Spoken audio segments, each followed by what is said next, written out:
Snaps good, holds good, kick on the way by Conradi, end over end, and it is good! Kyle Conradi hit a 54-yard field goal, and Iowa State leads it 20-19! Oh my goodness! What's up, everybody, and welcome back into another episode of the Iowa State Fan Perspective here at Play the Fight Song College Football Show. We're back to chat a little more Cyclones. Big 12 Media Days was this week. We have a lot of our thoughts and takeaways from that, as well as another summer series edition, however you want to call this, of our position breakdown, where tonight we're getting into the trenches. We got the offense and defensive line. I think it's two groups that could really make or break this season, and there's a lot of important guys that I think we need to note and talk about. Before we get into all that, as always, we are partnered by our friends at No Rivals, shopnorivals.com. Use the code PTFS at checkout for free shipping. Go and check them out, Cyclone fans. We got 6 awesome editions of the No Rivals hats. I don't know if I have a favorite yet. I think Justin and I do have a couple on the way that hopefully we can preview for our next episode. So make sure, tell them Play the Fight Song sent you by using the code PTFS at checkout for free shipping. Justin, I know that you have an important job and you don't have as much free time as I do, for good or for bad, but we will talk media days, as I watch probably a lot more than the average American. How are we doing tonight? Are we ready to chat media days? Are we ready to talk offense and defensive linemen? I am ready to chat some media days and some big sexies up front, just like my name right there, the tip of the spear. It's flashy and it's fun, obviously, to talk skill positions, but just like you said at the beginning, the trenches are usually where the game is won, and it's a lot of times where Iowa State hasn't really, I feel like, measured up to some of the elite programs of the country. So I think this year's team could be, I don't know if they'll be elite of the elite, but hopefully they surprise us a lot and can produce a pretty good season for us. You're referring to Iowa State hasn't had like the elite offense and defensive line compared to the rest of college football. Is that what you kind of mean? Yeah. I mean, you look at kind of how the season ended last year. I mean, at least for Big 12 play, and it obviously wasn't all on the lines there. There was a lot of issues in that Arizona State game, but we kind of just got manhandled. And you look at like some of the teams playing in the playoff a lot of the times, obviously they've got like NFL skill positions, but we've got NFL skill positions too, historically now, at least historically in the last 10 years. But the difference is those guys up front, and maybe we've got a couple of our own guys this year. I think we do. We'll get into all that. And speaking of linemen, we had a couple down at media days. Of course, Tyler Miller, the 4-year starter, and Dom Orange, the projected preseason first team all defensive tackle for your Iowa State Cyclones. So I think that's a good place to start us off with. Let's jump into Dallas. Media days were on Tuesday and Wednesday this week.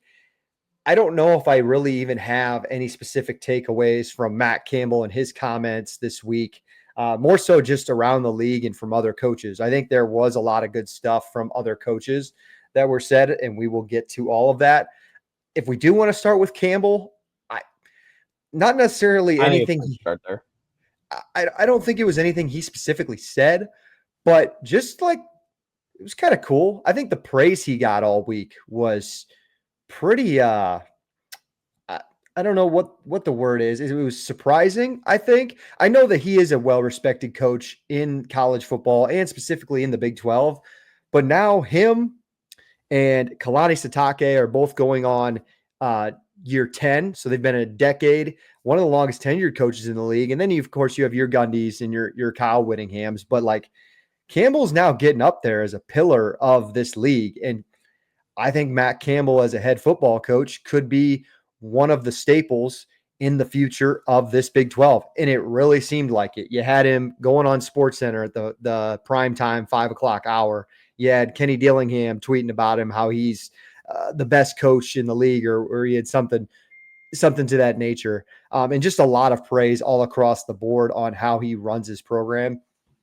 I ask you this first, Justin. Do you get tired of the retention talk? I think that was the biggest thing that Iowa State got asked all week was how do you keep your players? First of all, if you want to come somewhere to hear people sing the praise of Matt Campbell, you're in the right place. So we definitely don't get tired of that here. As far as retention talk goes, I think retention, NIL, playoff, kind of all the things that don't involve things going on the game going on the field, I'm kind of getting tired of. Mhm. Obviously, a big topic of conversation with Iowa State because just like you said, with people kind of singing Campbell's praises, I think last year really surprised a lot of people, and it kind of surprises me that people don't really think they're going to do it again. They Mhm. just don't really know how to characterize Iowa State. I mean, you look at a lot of national media and even look at where Vegas has us slotted. They have them at like the seventh best team in the conference, sitting at like 7.5 wins. So everyone obviously has the respect for what Iowa State and what Matt Campbell has done, but no one can really put a good like emphasis on how he's done it. So I Mhm. feel like that's kind of starting to catch fire a little bit now and just show the type of man he is. And I'm glad that the type of program that he's built, he's really proud of, and that's kind of on full display now. And then, of course, one of the funnier moments of the week was Kevin Agandi during the SportsCenter interview pulls Pete Thamel's quote, and Pete, of course, pulls it out of context like any national reporter would when Campbell said our top 20 guys took a pay cut this year. Clearly, that is not what he meant. Nobody at Iowa State has taken a pay cut. I'm sure a lot of those guys got a little bit of a raise because a lot of money was thrown towards their way from other programs. So the look on Campbell's face when Nagandi was like, you told your players, or you said your players all took a pay cut, and Matt has to just look at Matt's facial expressions. Sometimes they're very funny, and then he composes himself super well, and then he just kind of articulates what he says in just a way that makes you kind of feel better about yourself. But in the back of his mind, like if you, you could just see it on his face, he's like, "You dumbass! Like that is not what that's not what I said." He he it's just really so is funny.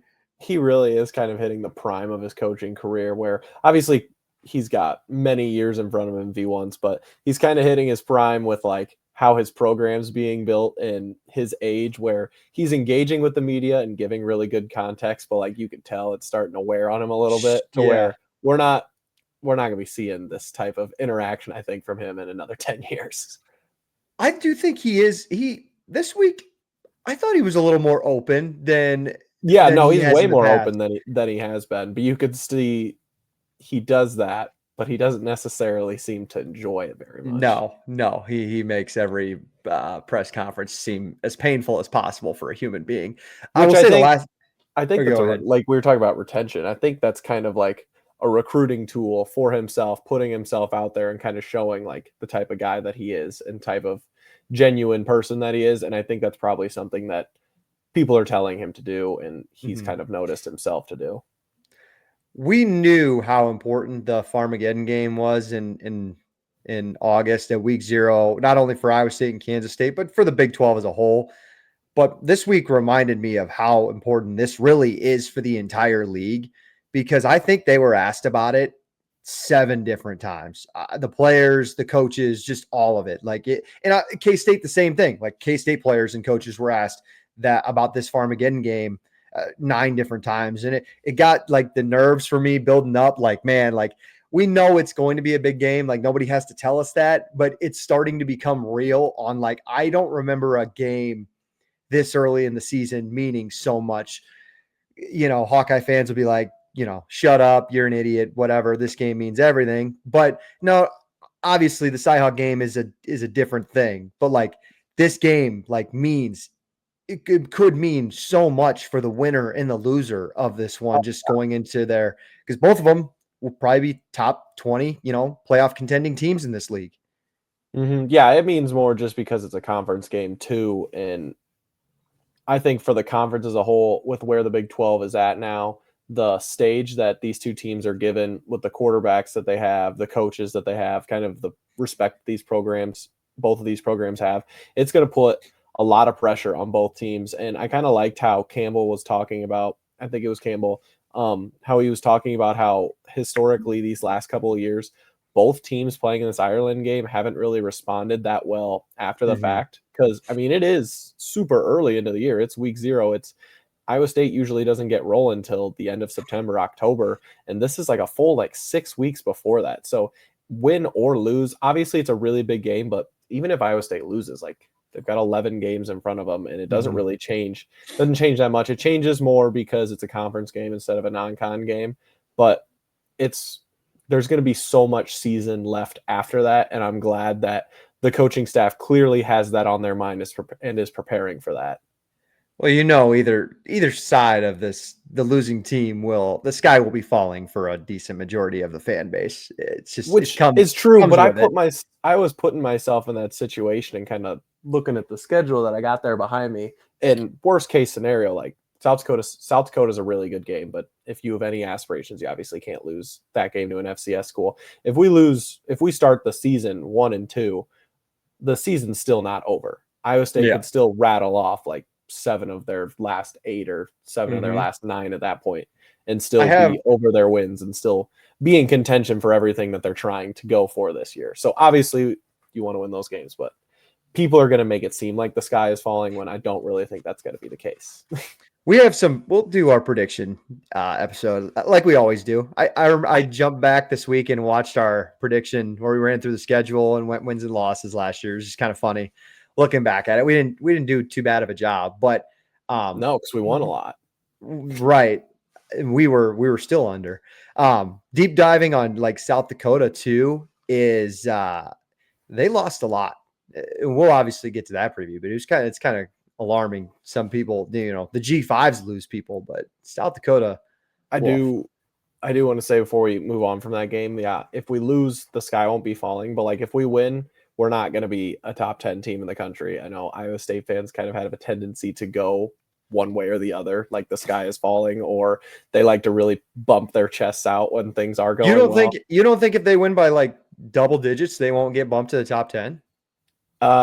We might be, but I don't really care what the AP poll says, even if it's I know. even if it's benefiting us. Like I think there's still a lot this team's going to have to show, and one win, the third week of August is not really a good indicator on where we're going to be in December, and that's more of what matters. That's a good way to lead into my next one because we're still staying on the topic of Big 12 media days. That was another comment that really kind of caught my eye because I have said this as well. And I really think this is true. Kind of in the awkward, like coaches roundtable where they all sat up there and answered questions from Matt Berry. Chris Kleiman had a really good topic and he was basically saying that, and he's not the only one in this league that said it, but saying that they need to start creating a top 25, basically midway through the season. Everybody should head into the year unranked, and then you kind of play into your position. I have said this publicly as well. I love this idea. He was saying like week 7 or 8. I think you can get a poll together after about week 4, watch a team play 3 or 4 times. And I think you can judge, like you can guess where they're at.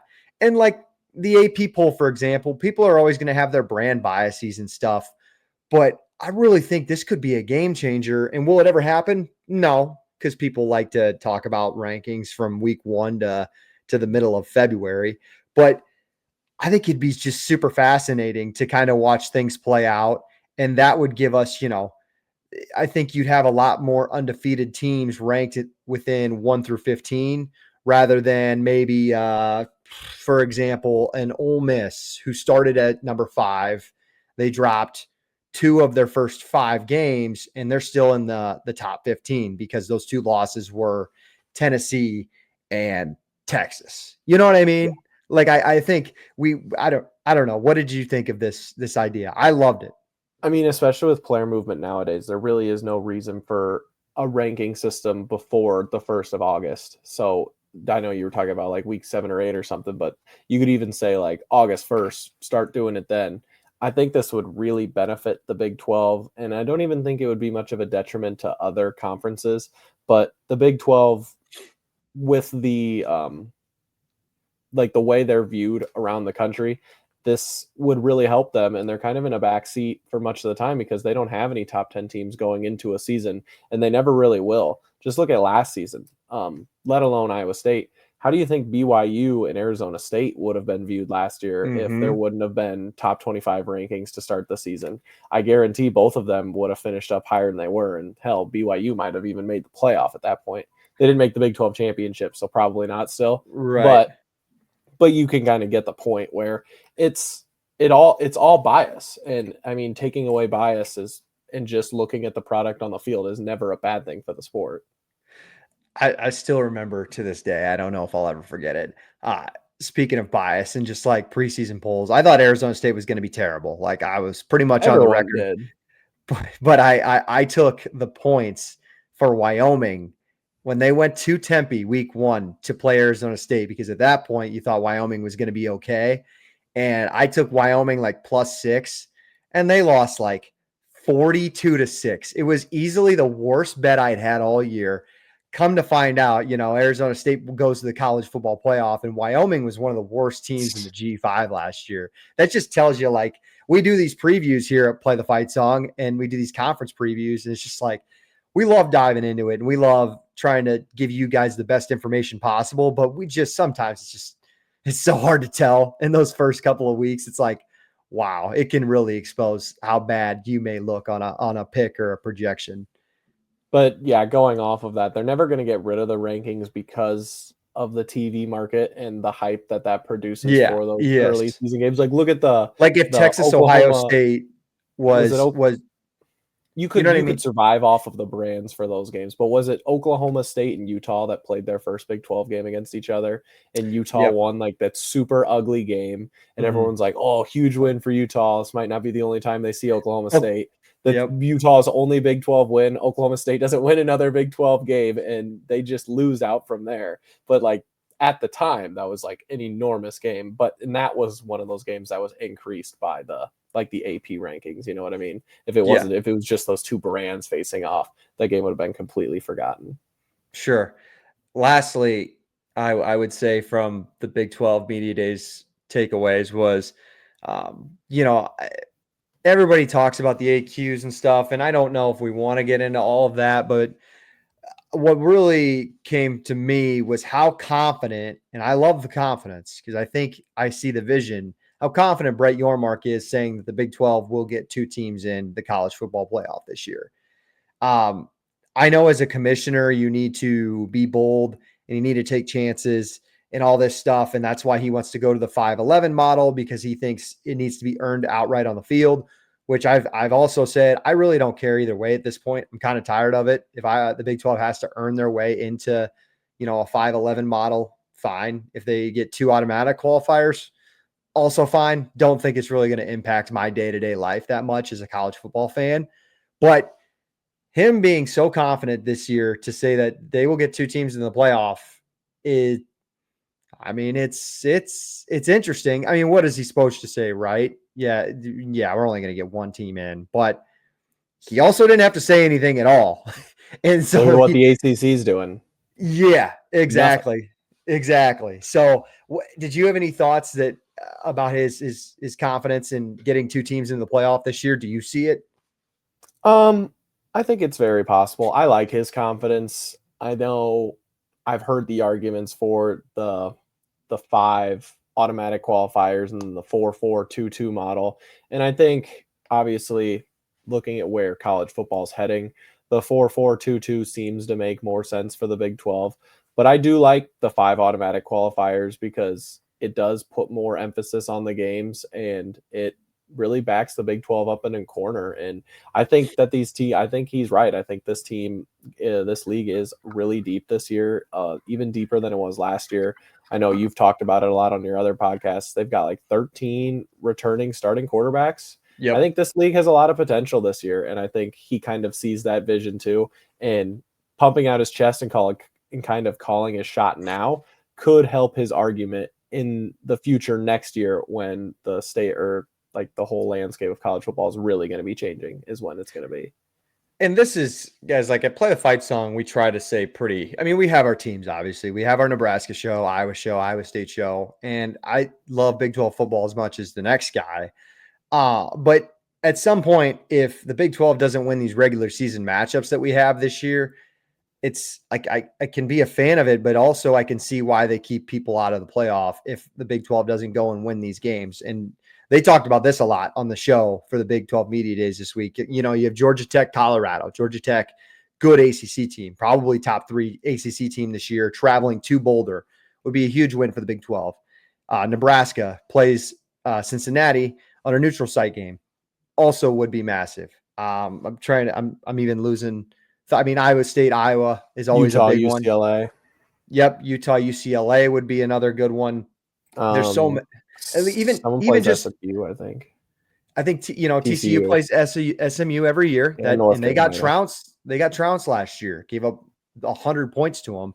And then even like Oklahoma State going to Oregon. Now, I don't expect Oklahoma State to win that game, but it's going to be tough if, Oklahoma State goes out there and it's like 63-7, because even Boise went out there and Idaho went out to Oregon, last year and competed, right? Like, you're not expecting them to win that game, but like, flex your muscles a little bit and don't get pushed around, because that's what people are going to be going off of. The biggest one, I think, to me is Baylor Auburn.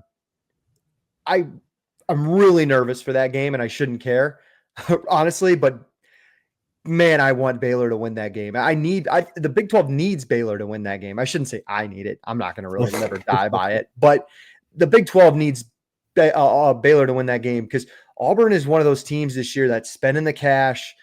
It's kind of like do or die for Hugh Freeze this year. And there's a scenario in my mind where Auburn can still win that game and only go like 6-6, 7-5. And then Baylor could be one of the best teams in the Big 12. And how does that look on us? If Baylor is one of the best teams and a mediocre, SEC team wins in Waco too, not just going to Auburn, it's in Waco. So I think that one might be at the top of the list of importance. Yeah, it's hard to make that argument because obviously the results on the field do matter like that. That's the only thing that you could judge off of. And the Big 12 is already kind of behind the 8 ball in this argument against other conferences, but it's also kind of hard to judge teams based off one game, especially early in the season. So I don't know. We kind of go back and forth on this argument all day. It is hard to judge. And I think Big 12 teams do get better down the stretch. Like Arizona State was playing their best football in January when they got the opportunity to play Texas. But at the same time, those games in September, they still matter. So I think you gotta take advantage of what you got. I'll just pull a couple of other important things or just interesting things I thought the coaches said this week. Kalani Sitake on the Drake Retzloff situation was asked about it a couple of times. Kind of just like said thanks to Jake for what he's done for the program, but also didn't really bring up a backup. And now I know they went through spring ball, with Retzloff, so they don't really know who their guy is. But he also really didn't bring up like a specific backup that's like, hey, I think this guy's going to take the reins and play well. It's like, I don't know if they have a guy right now. I thought that was kind of interesting. All pretty new developing, so. Sure.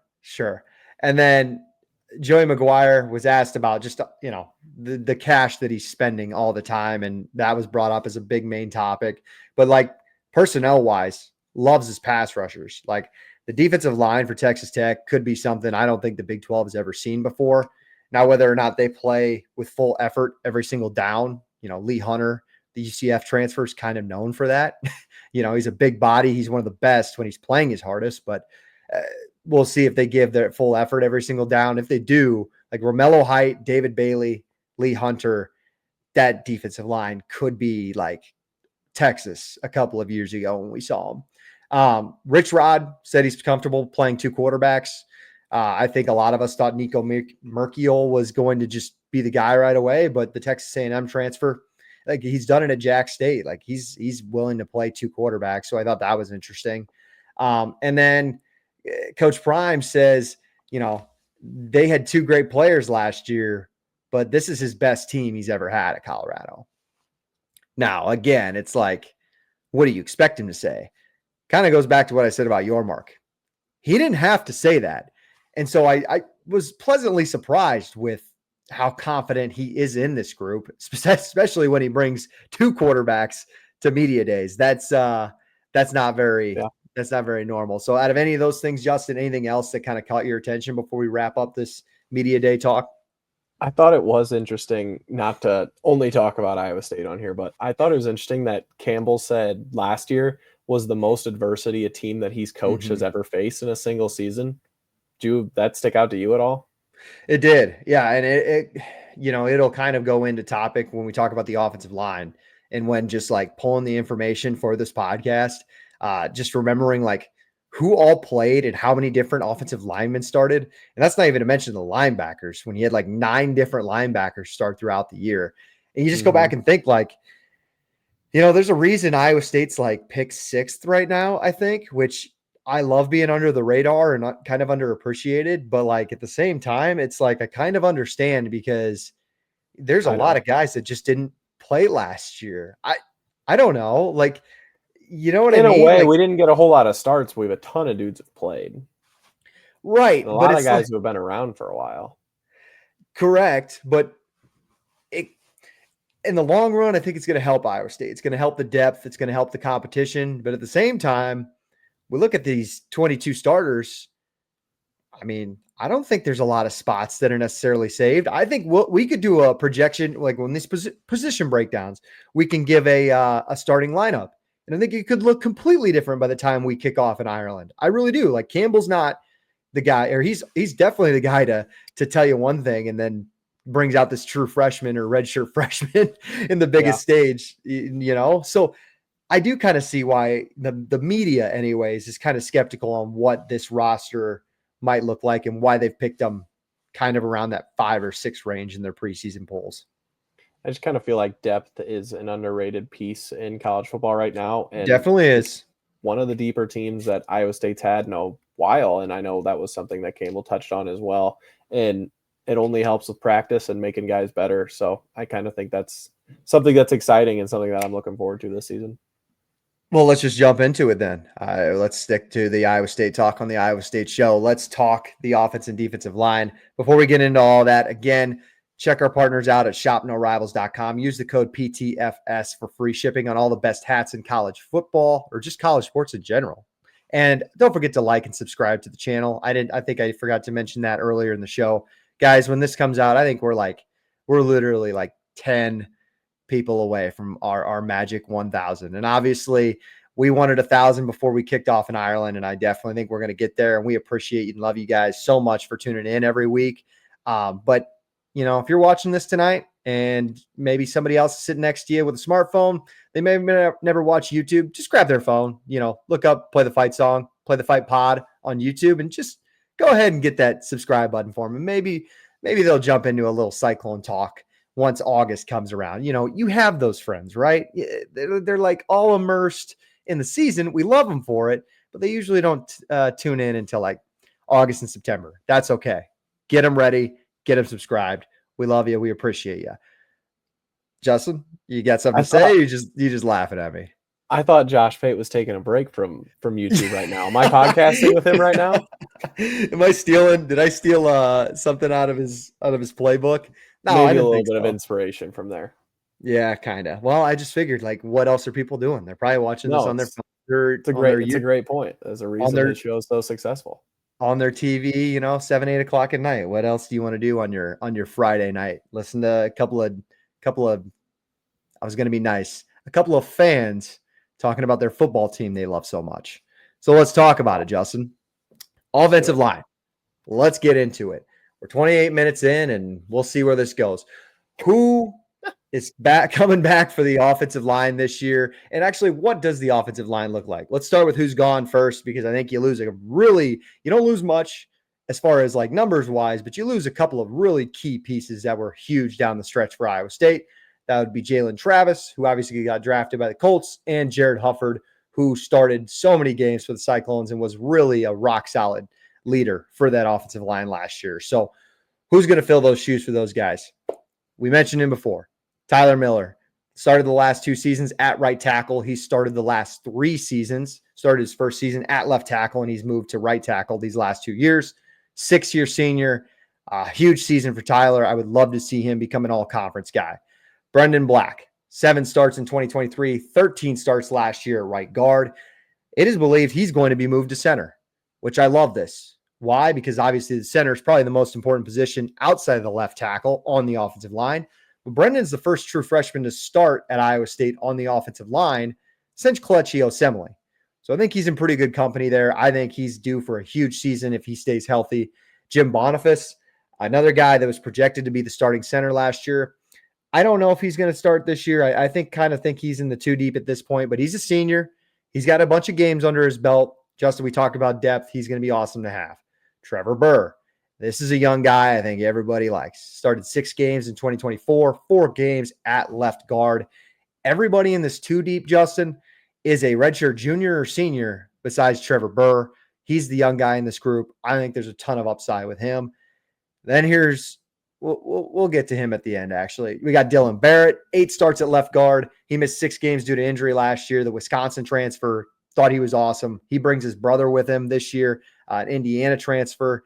Dylan's set for a big year if he can stay healthy. I really like what he showed last year. Tyler Morrow, another Iowa kid, played in 13 games last year, started once against Kansas. Again, try another redshirt senior. And then here's the X factor. And maybe we can start there once we talk about all these guys. James Neal started 13 games in 2023, 7 games in 2024. Before Travis came back, he had that weird injury in the fall. And remember, we didn't have Jalen Travis for the Iowa game. I think a lot of people forget that. James Neal, Justin, when it comes down to this, I think he is the make or break of the offensive line. I think Dylan Barrett's brother, Austin, was brought in to compete with James from Indiana. But I think it's obviously James's job to lose. But I don't know if you necessarily bring in a guy like Austin Barrett if you don't feel 100% confident with what you've got at left tackle. Am I wrong in saying that? I don't know if it's a lack of confidence in the player, but maybe a lack of confidence in the health, especially at the tackle position, the left tackle position. That's so important. Like you said, Tyler's been playing, this is going to be his 3rd season at right tackle. So you don't really want to have to move him back to the left side when he's had success on that right side. And just like we saw last year with Jalen Travis, you can never have too much depth at that position, because if someone goes down, that can really cripple your offensive line and kind of cripple your offense as a whole, especially looking at the landscape of the Big 12, like you talked about earlier. We don't play Texas Tech this year. They obviously could have the best pass rush, but there's other teams. There's other teams that are really going to get after the quarterback. Some really good defenses in the conference. I think honestly, the Big 12's very underrated as far as defenses go this season. And having depth on the offensive line, as we showed last year, is never going to be a bad thing, especially when, like you said, they're all 5th and 4th and 6th year guys. Neal was a former basketball player. Apparently, I think that was like his favorite sport. And he jumped in 2023. And it was a little rough early, but he figured it out. And I think he's got the frame and kind of the athleticism to be successful at that position. But he's also just kind of figuring it out. And hopefully maybe a year of sitting behind a guy like Jalen Travis, just the leadership and kind of learning how to be a professional really helps him. You mentioned it before, like luckily Iowa State misses Utah and Texas Tech. I think those are the 2 best defensive lines in the conference. But if I had to pick a third, it would be Kansas State, who you see week 0. So this offensive line has to gel, and it has to gel fast. Now, I just listed a ton of guys who all played last year, but this goes back to the conversation of like Brendan Black's playing a new position. Trevor Burr's never started a full season. Like they got to figure it out and figure it out fast. That's my concern when I look at this team. Hey, they could be ready by Iowa, which all great, but we just talked about the importance of that K-State game, and it concerns me that this offensive line is kind of shifting around and you don't get a cupcake week 0. There's definitely a little bit of concern, especially like you said, we bring a lot of guys back, and this is not a group last year that was unflawed. That's for sure. I think our run blocking specifically definitely struggled at times last year. I think our pass blocking was great. I think last year the pass blocking was great for a majority of the season, but the run blocking was definitely the biggest weakness of the offense, and something that needs to be addressed this year, because especially bringing back the 2 running backs that we are, if we're able to run the ball effectively and get a big push from some of these guys, like that could have really changed the season. And that's something that you can count on all year long. But the fact is, like you said, that takes a lot of gelling, that takes a lot of continuity, that just because you have a lot of guys, that could make it even tougher for those guys to gel and for the coaching staff to find where the guys need to be best. It's a good thing we got Ryan Clanton, because I think Coach Clanton is a young coach, and he's going to get a nice job one day. But I think he's one of the best right now and one of the most underappreciated coaches on this staff. And there's a lot of really good ones. But he's entering year 3 as an offensive line coach. Like, I think he's learning along the way. So I really think you could see this group take another step. Like I said, it just sucks. It's awesome, but it sucks. You have to figure it out week 0. And like our friends at Cocaine Willie, that was their big emphasis. Like, it wasn't like they necessarily think they're Kansas State's head and shoulders above Iowa State. They're just happy to see Iowa State in September and not November. Like, that was their biggest takeaway. They just kept saying, and I don't blame them for saying that. Kind of been Campbell's team's MO. So yes. One thing too, you mentioned the pass protection. I think it's been really good. Also, I think it's a credit to Rocco Becht, who I think is really, really good at making decisions and making decisions quickly. It's kind of why he throws some pick sixes once or twice, but I think, him being his 3rd year now, it's really going to help out a young offensive line, a new offensive line, that you've got a guy like Rocco who gets the ball out quickly. It's just like, maybe Carson Hansen can step up and just make plays on his own too. As casual fans who don't know the X's and O's of offensive line, it's nice to see you get Hansen back and you get Rocco back, who from our eyes will make the offensive line look better. I'm not going to try to sound smarter than I really am. I'm going to just be honest with you guys. I mean, if anything, this offensive line is going to look the part. I was counting it. I think of the 10 guys in the 2 deep, we've got like 7 of them are 6'5", 6'6", 6'7". They are a huge group. And I don't know if that makes it harder for them to run block because you go against a lot smaller guys who are staying low to the ground and being explosive. Maybe that's one of their issues. But if anything, this offensive line is going to look legit out there. The fringe 3-star, 4-star Will Tompkins from he's a true freshman for Cedar Falls. I looked at him on the roster and I'm like, he was a big boy. Yeah, guys, he's like 6'5", 295. He's like 40 or 50 pounds lighter than, the majority of these starters right now. So that just tells you. Big group. A really big group.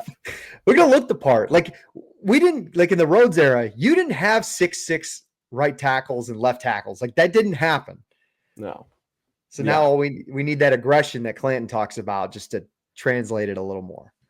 I don't know. We could put a ball on the offensive line, but I do feel confident in this group.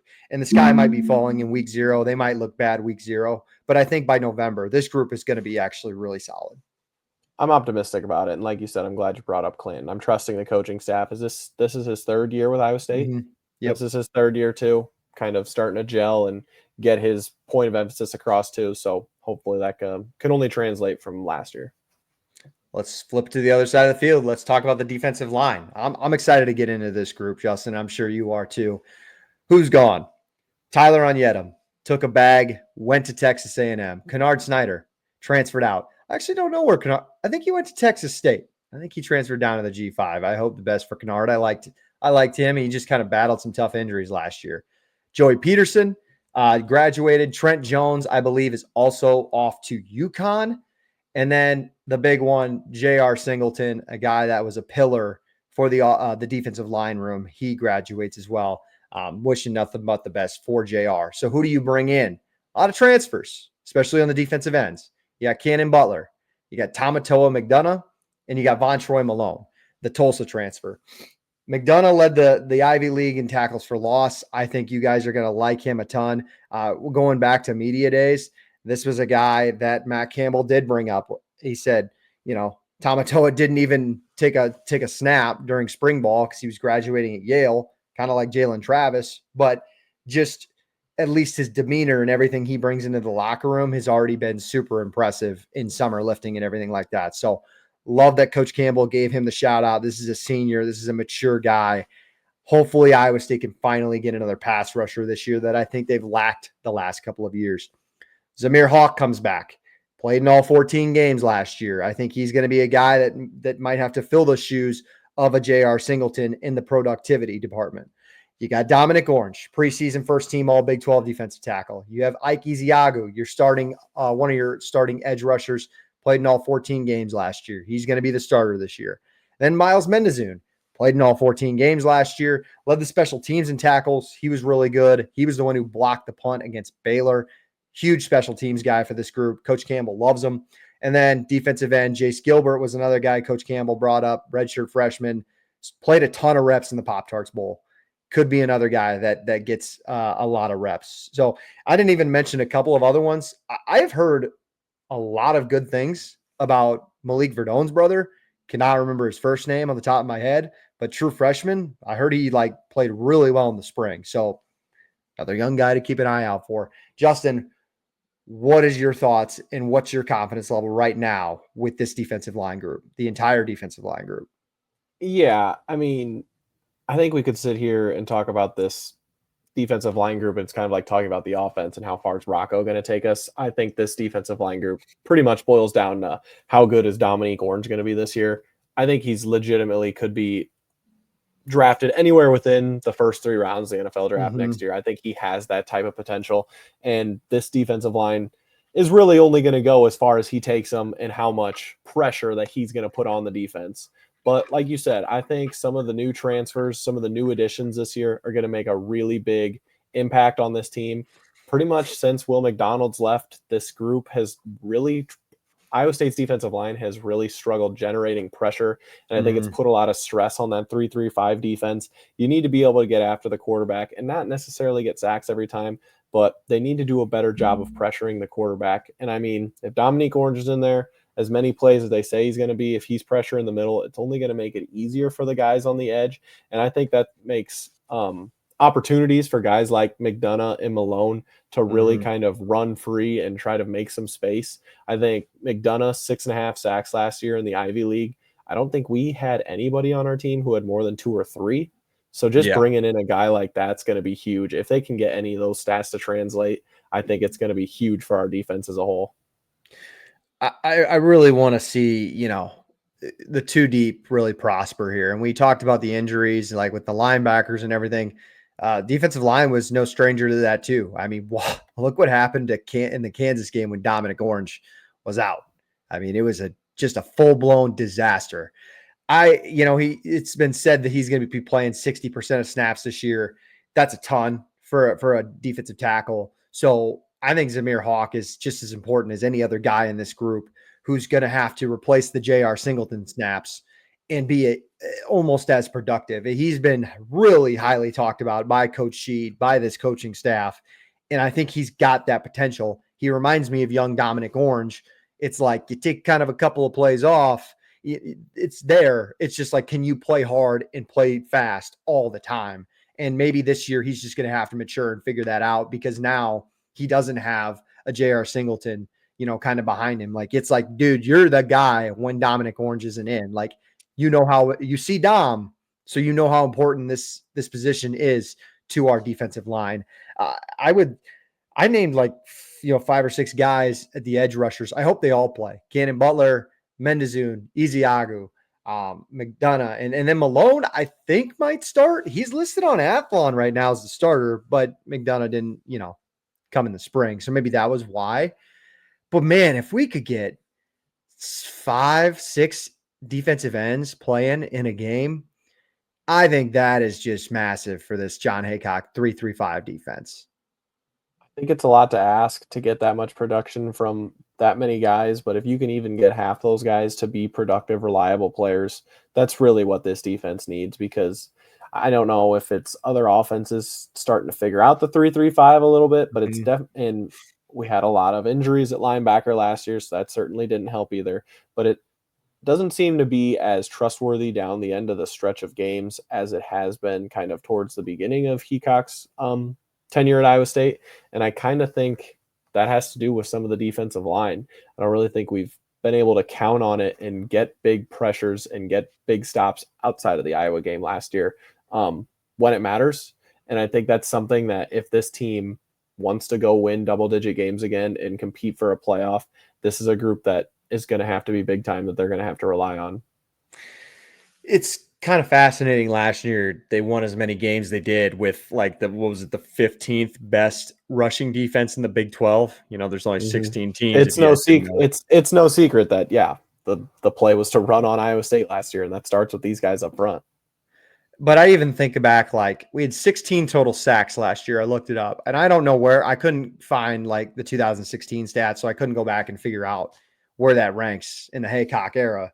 But even I remember in 2020 with that team, You remember that West Virginia game? Like Will McDonald had like 3-4 sacks on his own. Like, so that year they had to have been easily in the 20s. So it just makes me think like this team has really taken a step back rushing the passer. But I think that comes from like sitting on your heels a little bit and trying to stop the run because you can't get overly aggressive because just how bad we got killed last year, which goes back to my point. Zamir Hawk and Dominic Orange got to stay healthy all season long. Like if there were two guys on the entire roster and I'm like, please don't get hurt. We can't afford to lose you. It's both of those two. I'm a little excited for Ezeagu as well, especially after Campbell's comments these past couple of days. Did you notice when he was talking about Ike that he made this weird comment that he was saying, I don't know why he didn't play as much last year, but like he should have been playing more last year. He said that a couple times, and I don't know if that was like a shot at Ike or something that he did last year, or a shot at his other coaching staffs, or a shot at himself saying like, I don't know why I wasn't playing this guy. I guess you could take it any of those three ways. I'm not really sure what it was, but that kind of stood out to me when I was listening to that the other day. He says that about a couple of guys too. And yeah, I don't know. I don't know if it's like a postseason observation where they go back and watch maybe all 12 games and kind of analyze the film. I'm sure they're doing some of that in January and February. And they just like, you only have so much time to prepare for a game week to week. Maybe you don't observe maybe the little nuances that Ike was doing that was critical, but yeah, definitely an interesting comment that could be taken a few other ways. That's all I kind of got on both of these groups. Are there any more thoughts just on the trenches in general for both these positions that you'd like to see this year for Iowa State success, or like how critical are some of these guys or maybe these positions as a whole? I don't think the criticalness of these two units can be understated any more than they currently are. Like I said, if we want to be a team who wants to win games and compete in December, it's going to come down to these two groups. And one thing that gives me confidence is that this defensive line didn't play that well last year. We didn't have Dominique Orange for the whole season. If we can get any improvement out of that group and we can get more games out of Dominique Orange, the defense is going to even have the potential to be even better than it was last year. And I think that gives me a lot of confidence. I don't really see the offensive line taking that much of a step back as long as guys can stay a little more healthy, because we saw a lot of, it was kind of like a turnstile last year. I know losing Travis is big, but I think we've got the guys and the talent to fill in that role. And if they can build off of last year and improve that rushing offense a little bit, I think this Iowa State team could go as far as these two lines take them. I think the rushing offense and rushing defense. I think if you improve just even a tad there, I think it's so funny because the pass offense and the pass defense are just consistently going to be so good with the dime stack and then with Rocco Becht as your quarterback. Now, if we can just run the ball just a little more efficiently, just even a little bit, just a little uptick, and then stop the run like we have in years past outside of last year. And I think the coaching staff and everyone kind of knows that too. Yep. So it seems, at least from what they're saying, it seems like that's a point of emphasis, and whether or not they're able to translate that to the field, yet to see. But I think kind of how things have been developing gives me confidence for sure. Just another episode down, and this week 0 game cannot get here fast enough. We're going to break it all down, but we still have a couple more positions to break down for you guys. So we'll get you guys that content throughout the rest of the summer leading up to Ireland. As you can tell on our YouTube here, 42 days. We have 42 days. Was that 6 weeks? 6 weeks, man. That's crazy. And then we still have, I think, 4 teams left on my summer series of Get to Know the Opponent. We're working on it, and I think we're going to get that for you guys. Like I said, we got 6 weeks and 4 teams left. I think we'll get there. We'll get there for you guys. So we appreciate you guys' love and support on all of those episodes. And as always, we will be back here very soon. Probably in a couple weeks. So as always, check all of our stuff out at Play the Fight Song. We have our live weekly episodes each and every single week. We got the American Athletic Conference preview coming up next Monday, so make sure you tune into that. The road to 1,000 subscribers is almost coming to an end. Hit that subscribe button, tell a friend, get them to hit that subscribe button, and we might even just be at 1,100 before we kick off in Ireland. So we appreciate you guys and all your support. We will see you next time. My name is Jake. That's my brother, Justin. Appreciate you guys. As always, go Cyclones.